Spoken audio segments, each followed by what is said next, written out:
भारत के पानी की कहानी ना बड़ी अजीब है। एक तरफ तो पानी की कोई कमी नहीं और दूसरी तरफ भयंकर सूखा। ये है भारत का जल विरोधाभास और आज हम इसी गुत्थी को सुलझाने की कोशिश करेंगे। ये सवाल तो शायद सभी के मन में आता होगा, है ना, कि भाई जब धरती पर इतना पानी है, 3/4 हिस्सा पानी से ही ढका है और पानी तो रिन्यू भी होता रहता है, तो फिर ये पानी का संकट आखिर है क्यों? यही वो पहेली है जिसके इर्द गिर्द आज हमारी पूरी बातचीत घूमेगी। तो इस पूरे मुद्दे को ठीक से समझने के लिए हमने अपनी चर्चा को इन 5 हिस्सों में बांटा है। हम बात करेंगे जल विरोधाभास की, फिर जानेंगे कमी के असली कारण क्या हैं, बड़े बांधों पर भी नजर डालेंगे, वर्षा जल संचयन की ताकत को समझेंगे और आखिर में देखेंगे कि आगे का रास्ता क्या हो सकता है। चलिए शुरू करते हैं पहले खंड से। समझते हैं कि ये जो विरोधाभास है, ये आखिर है क्या और क्यों ये इतना बड़ा मसला है। अब जरा इस आंकड़े पर गौर कीजिए। 20 करोड़, ये वो अनुमानित संख्या है उन लोगों की जो 2025 तक भारत में पानी की जबरदस्त कमी का सामना करेंगे। सोचिए, एक ऐसा देश जहां दुनिया की कुछ सबसे बड़ी नदियां हैं, वहां 20 करोड़ लोग पानी के लिए तरसेंगे। ये है वो विरोधाभास जिसकी हम बात कर रहे हैं। देखिए, जैसे ही हम पानी की कमी सुनते हैं ना, दिमाग में क्या आता है? सूखा, रेगिस्तान, फटी हुई जमीन, है ना? लेकिन असलियत इससे कहीं ज्यादा पेचीदा है। पानी की कमी उन इलाकों में भी हो सकती है जहां बारिश भी खूब होती है और नदियां भी बहती हैं। तो सवाल ये है कि अगर बारिश की कमी ही अकेली वजह नहीं है, तो फिर इस खल्लत के असली कारण क्या है? चलिए अब दूसरे खंड में इसी की पड़ताल करते हैं। तो देखिए, पानी की कमी की ना कोई एक वजह नहीं है, कई सारी चीजें एक साथ हो रही हैं। सबसे बड़ा कारण है खेती, जहां पानी का बेतहाशा इस्तेमाल होता है। फिर हमारी बढ़ती आबादी है, शहरों का फैलाव, इंडस्ट्रीज की बढ़ती ज़रूरतें, और इन सब के ऊपर से जो पानी है भी, उसे हम प्रदूषण से खराब करते जा रहे हैं। मतलब एक तरफ हम पानी ज्यादा निकाल रहे हैं और दूसरी तरफ बचे हुए पानी को गंदा कर रहे हैं। और इसी से जुड़ा एक बहुत बड़ा मुद्दा है ग्राउंड वाटर का, यानी जमीन के नीचे के पानी का। सिंचाई के लिए हर तरफ निजी कुएं और ट्यूबवेल लग गए हैं। इससे हो क्या रहा है कि हम जमीन के नीचे का पानी इतनी तेजी से खींच रहे हैं कि वो दोबारा भर ही नहीं पा रहा। नतीजा, पानी का लेवल गिरता जा रहा है। और ये सिर्फ पानी का संकट नहीं है, ये हमारी खाद्य सुरक्षा के लिए भी बहुत बड़ा खतरा है। और ये बात समझना बहुत जरूरी है कि पानी की कमी सिर्फ कितना पानी है इसकी नहीं है, बल्कि कैसा पानी है इसकी भी है। अब आप देखिए, 40% प्रदूषण तो सिर्फ इंडस्ट्रीज से आ रहा है। फिर खेतों से जो कीटनाशक और फर्टिलाइजर बहकर आते हैं, वो 35% प्रदूषण के लिए जिम्मेदार हैं। और 25% हमारे घरों से निकलने वाले कचरे से। मतलब हम अपने ही पानी के स्रोतों को जहर बना रहे हैं। अच्छा, तो अब बात करते हैं कि इस समस्या से निपटने के लिए किया क्या गया।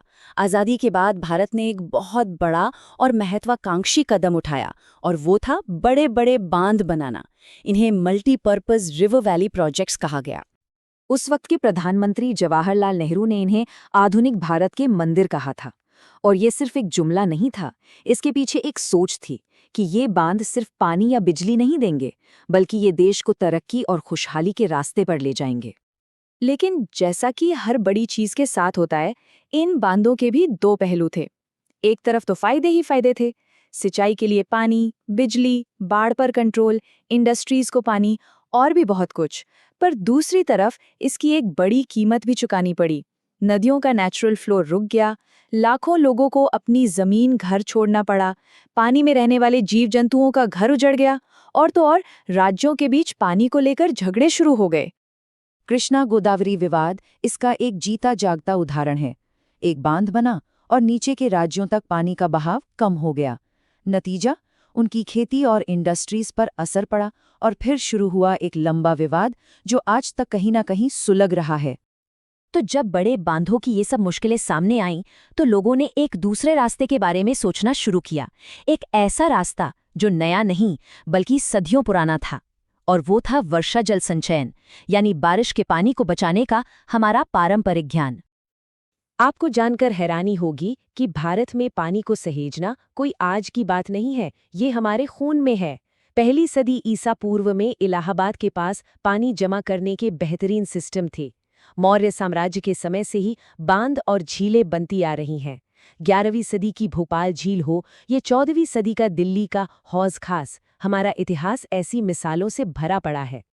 और सबसे कमाल की बात यह है कि ये तरीके हर इलाके के हिसाब से अलग-अलग थे। मतलब जैसी जरूरत वैसा समाधान। पश्चिमी हिमालय में पहाड़ों से पानी लाने के लिए गुल या कुल बनाए गए। राजस्थान के सूखे इलाकों में जमीन के नीचे टांके खोदे गए। बंगाल में बाढ़ के पानी को खेतों तक पहुंचाने के लिए नहरें बनाई गई। और मेघालय में तो आज भी 200 साल पुरानी बांस ड्रिप सिंचाई प्रणाली का इस्तेमाल होता है। ये सब हमारी इंजीनियरिंग का शानदार नमूना है। चलिए राजस्थान के टांके को थोड़ा और समझते हैं कि ये काम कैसे करता है। बहुत ही सरल लेकिन असरदार तरीका है। देखिए, बारिश का पानी ढलान वाली छतों पर जमा होता है। वहां से उसे एक पाइप के जरिए नीचे लाया जाता है। नीचे लाने के बाद उसे रेत और ईंटों से फिल्टर किया जाता है ताकि वो साफ हो जाए।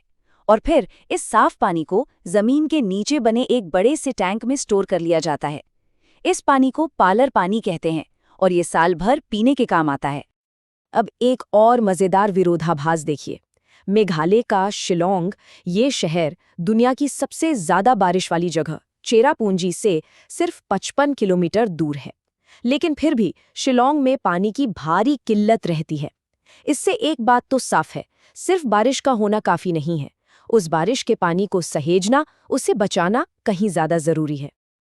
तो अब हम एक ऐसे मोड़ पर खड़े हैं जहां एक तरफ बड़े बड़े आधुनिक प्रोजेक्ट्स हैं और दूसरी तरफ सदियों पुरानी पारंपरिक तकनीकें।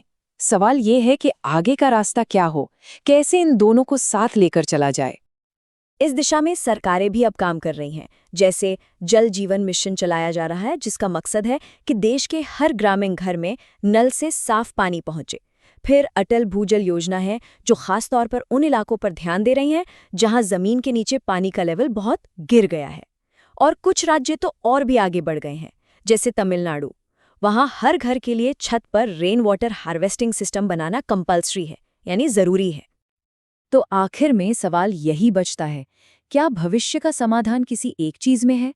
क्या सिर्फ बड़े बांधों से काम चलेगा या सिर्फ पारंपरिक तरीकों से? शायद नहीं। शायद असली रास्ता इन दोनों के बीच में है, जहां हम बड़े बड़े इंफ्रास्ट्रक्चर प्रोजेक्ट्स की ताकत को समुदाय के नेतृत्व वाले पारंपरिक ज्ञान के साथ जोड़ सकें। एक ऐसा संतुलन जहां आधुनिक तकनीक और सदियों की समझ मिलकर काम करें।